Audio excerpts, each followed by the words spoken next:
Hi ආදරණීය යාළුවනේ කොහොමද? ආදරණීය යාළුවනේ අද මම කතා කරන මාතෘකාව සුවිශේෂී මාතෘකාවක්. මානසික රෝගීන්ට මානසික යම් රෝගී තත්ත්ව වලින් පෙළෙන අයට අවශ්‍යයෙන්ම දෙන්න ඕන දිව්‍ය ඖෂධයක් තියෙනවා.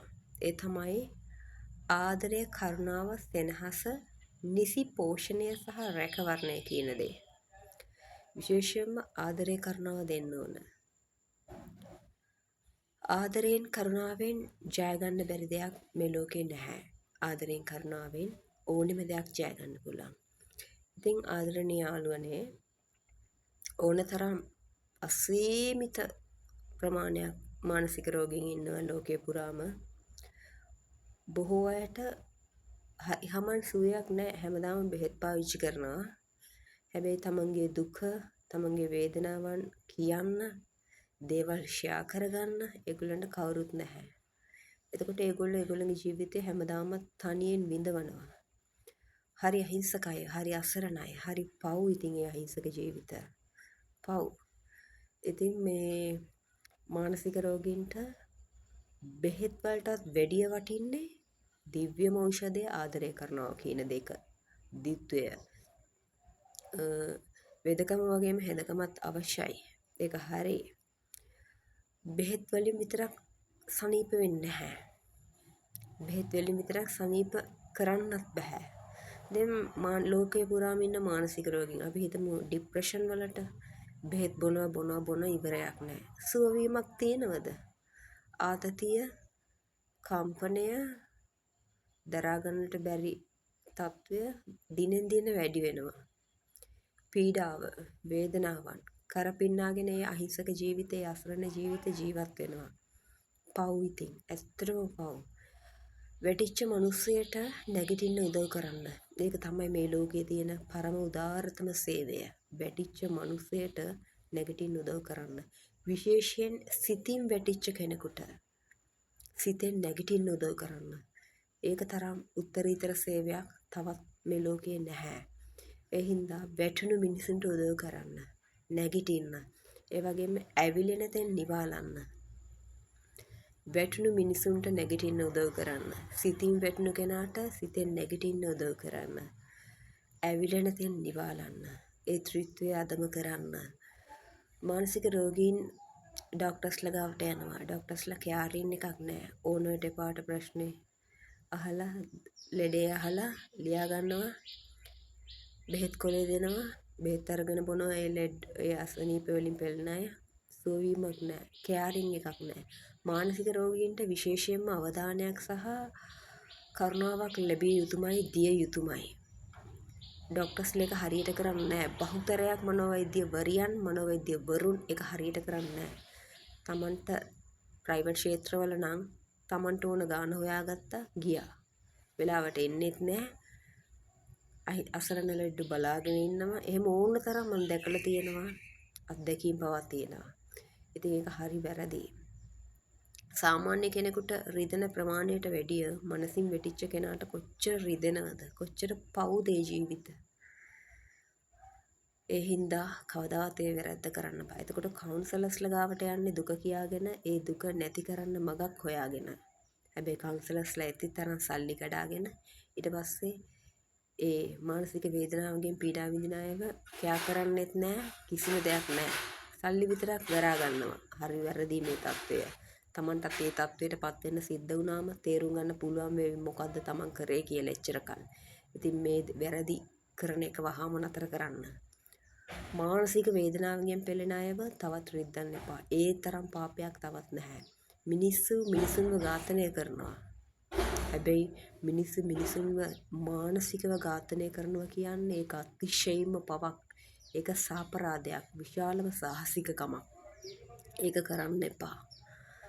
හරිද?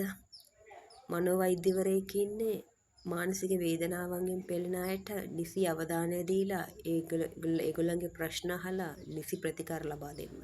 ඒක හරියට කරන්නේ නැත්නම් මොකෙක් මොකියක් වුණත් වැඩක් නැහැ. තුට්ටු දෙකේ මිනිස්සු. උපදේශකවරියක් උපදේශකවරයෙක් ඉන්නේ තමන් ගාවට එන කට්ටියගේ දුක වේදනා හැඳිනගෙන නිසි මාර්ගෝපදේශයක් දෙන්න ඕන. සල්ලි ගන්නවනේ. ඒකට අදාළ හරි සේවාවක් කරන්න. ගන්න ප්‍රමාණයට වැඩි සේවාවක් කරන්න. හරිද? මේ රජයේ උපදේශකයන්ටත් රජයෙන් මෙටුපක් ලබා දෙනවනේ. ඒ හින්දා එන කට්ටියට හොඳින් සේවය කරන්න. බැරි නම් තමන්ගේ රැකියාව නොකර ඉන්න. මොකද මනෝවෛද්‍ය ක්ෂේත්‍රයත් උපදේශක වෘත්තියත් හරියට කරන්න බැරි නම් එයාලා ඒ සේවයෙන් නිරපා හැරිය යුතුයි කියලා තමයි මගේ අදහස. ඒ ડોක්ටර් කෙනෙක් වෙන්න පුළුවන් ඕන කෙනෙකුට. හැබැයි කාරුණික ડોක්ටර් කෙනෙක් වෙන්න බෑ. ආදරණීය උපදේශකයෙක් වෙන්න බෑ හැමෝටම. මිනිස්සුන්ගේ ප්‍රශ්න විකුණගෙන කනවා මිසක් මිනිසුන්ගේ ප්‍රශ්නවලට උත්තරයක් දීලා ඒ මිනිසුන්ට සැලසීම ගෙන දෙන්න පුළුවන් ක්‍රියාමාර්ගයක් කරන්නේ නැත්නම් වැඩක් නැහැ මිනිසුන්ගේ. ඉතින් මේ විශේෂයෙන්ම මානසික රෝගීන්ට ඇහුම්කන් දෙන්න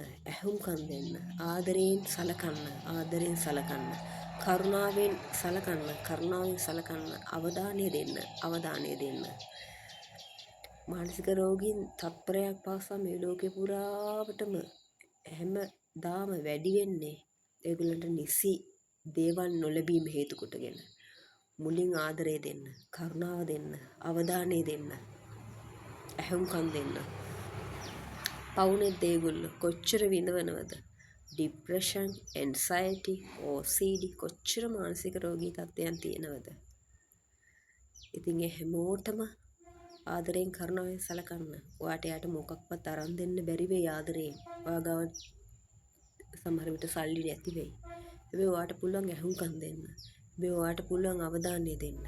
ඔයාට පුළුවන් ආදරයෙන් කරුණාවෙන් සලකන්න වචන වලින් හරි.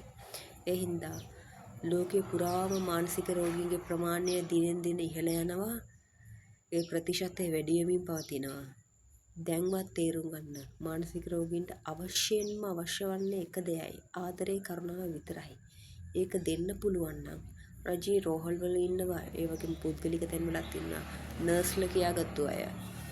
ඇති කරුණාවක් නැහැ හිතේ තෙතමනයක් නැහැ බහුතරයක් අය ගාව. මොකටද ඔයාලා ඒ වෘත්තිය කරන්නේ?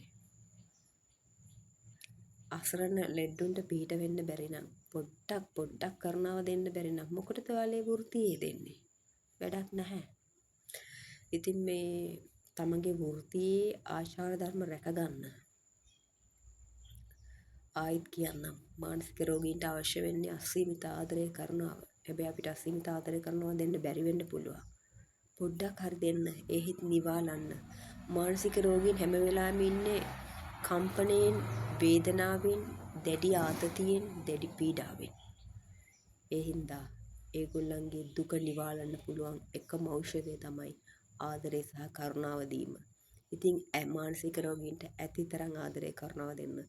ඔබේ පවුලේ මානසික රෝගයකින් පීඩා විඳින කෙනෙක් ඉන්නවනම් එයාට අසීමිතව ආදරය කරන්න, කරුණාව දක්වන්න, එයාට කෙයාරින් එක දෙන්න, අවධානය දෙන්න, ඇහුම්කන් දෙන්න. ඔළුව අතගාලා කෑම ටිකක් කවන්න. ඉක්මනින් ඒව සුවපත් වේවි. මේ දේවල් කරන්න. අනිවාර්යයෙන් කරන්න.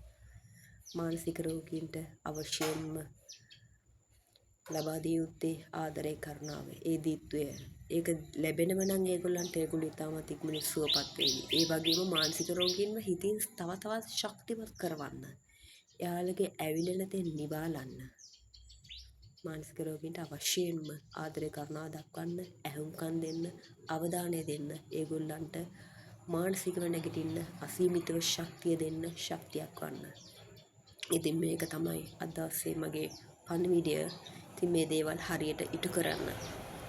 උතුම් මිනිසත්කම ලෝකයේ පුරා පතුරවන්න. ආදරේ කරුණාව පතුරවන්න. ඉතින් සතුටින් පරිස්සමින් හොඳින් ඉන්න. මම ඔබේ ආදරණීය ෆාතිමා නසීදා. යකඩ කෙල්ල හෙවත් සිංහ කෙල්ල. ආදරේ ජයශ්‍රී බොහොම ස්තුතියි.